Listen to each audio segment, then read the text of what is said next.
We here at OptinMonster have an incredibly exciting announcement to make. Now included in your subscription, you have access to the new Fields block, allowing you to build completely custom forms right in the OptinMonster builder without custom coding anything. You can collect all the information you need from your leads using checkboxes, radio buttons, drop-downs, and text fields, and map those fields to your custom fields in your marketing integration. Let's take a look. From this point on, any new campaign you create will automatically have the new Fields block. But what about your existing campaigns?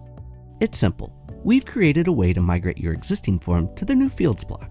When editing an existing campaign, simply select the form block and the migration modal will open.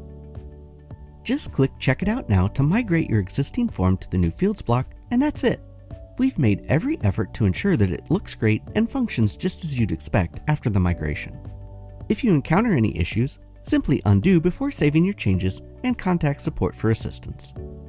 Once you've migrated to the new Fields block, in addition to the native name, email, and phone number, you'll gain access to the text area, number, drop-down select, radio button, checkbox, and privacy fields. Unlike the native name, email, and phone fields, the new form fields can be added more than once, and each field has specific settings according to the field type. You have the ability to set the default value for each field and whether or not the field is required. You also have the option to hide the field. Hidden fields won't appear in the form for your visitor, but any default value you set for the field will still be passed to your integration.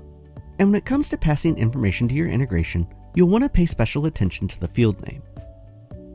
OptinMonster will assign a field name to each field in your form, but you can edit it to better identify it in the left panel and match the field you want it mapped to in your email service provider. We'll cover field mapping in just a bit. Now when it comes to designing the appearance of your form, we've made it even easier to take complete control. For most form fields, you can configure the individual field width. So for example, if you wanted the name and email address fields to be in one row in a 50-50 split, or the phone number and age fields in a 5/6, 1/6 split, you can do so. Additionally, you now have the ability to set the overall form width and alignment. And you can now show the field labels. You can edit the appearance of the field labels over in the Advanced tab. This is also where you can edit the appearance of the checkbox and radio button styling. And under Form Field Styling, you can set the vertical and horizontal field spacing. Alright, now let's get back to that bit about field mapping. We'll want to ensure that we're sending all that important data over to your email service provider correctly. So let's head over to the Integrations tab. If you've already set up a default integration in your account settings, you're ready to start mapping. Otherwise, you can search for your provider here and connect to it now. Now remember when I mentioned the field name just a bit ago? This is where that comes into play. Default fields like name, email, and phone are named and mapped to the default fields in your email service provider automatically. For other fields, you'll need to map them yourself. The field name for each field is what you named it when you created the field in the builder. The ESP field ID is the name of that field in your email service provider.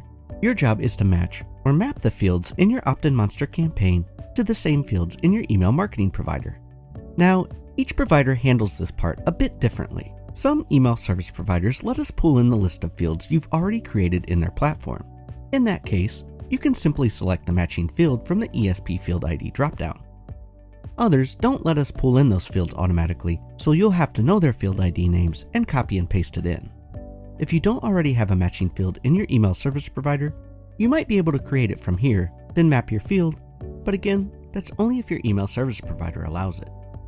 Fortunately, we've documented all those details for each provider in our documentation, which is conveniently linked within the integration itself. In other words, when your field name exactly matches the ESP field ID you want it mapped to, and that field exists in your ESP, you're good to go. And that's it. We're thrilled to share this powerful new functionality with you and can't wait for you to try it out. So without further ado, dive in and check it out. We can't wait to see what you create. And remember, our amazing support team is always ready to help with any questions you might have. Thanks for watching.